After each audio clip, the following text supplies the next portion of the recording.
প্রত্যেক বছরের মতো সরস্বতী পুজোর আগের দিনটা এবছরও সেভাবেই কেটেছে। এই যে ছোটো ছোটো বাচ্চাদের কারো হাতে মেহেন্দি, কাউকে শাড়ি সিলেক্ট করে দেওয়া, কারোর আবার কোন শাড়ি কোন জুয়েলারিটা ভালো লাগবে, ওইগুলো করতে করতেই পুজোর আগের দিনের সন্ধ্যাটা আমার কেটেছিল।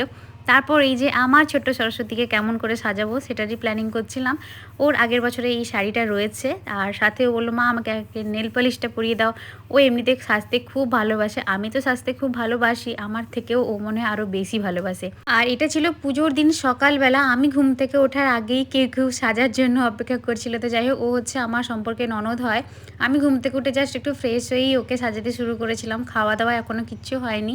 তো যাই হোক, যারা স্কুল বা কলেজে পড়ে তাদের কাছে তো সরস্বতী পুজো একটা বিগ স্পেশাল ডে বলা যায়, কারণ এইটার জন্য তারা হয়তো সারা বছর অপেক্ষা করে থাকে। আমরাও ছোটোবেলায় অপেক্ষা করতাম, সরস্বতী পুজো একটা স্পেশাল দিন সবার কাছেই। তো যাই হোক, বিয়ের পরে সেটা আর তেমন মনে হয় না, যদিও এবছর আমরা সরস্বতী পুজোতে বেরিয়েছিলাম, খুব ভালো কেটেছে। বিয়ের পর এইভাবে সরস্বতী পুজো মনে হয় প্রথমবার কাটলো।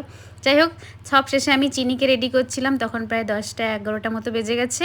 তো সাজার সময় একটু ডিস্টার্ব করে না, সুন্দর করে মিষ্টি করে সেজে নিয়েছে। কেমন লাগছে ওকে কমেন্ট করে জানিও। আসছি পরের ব্লগ নিয়ে, টাটা।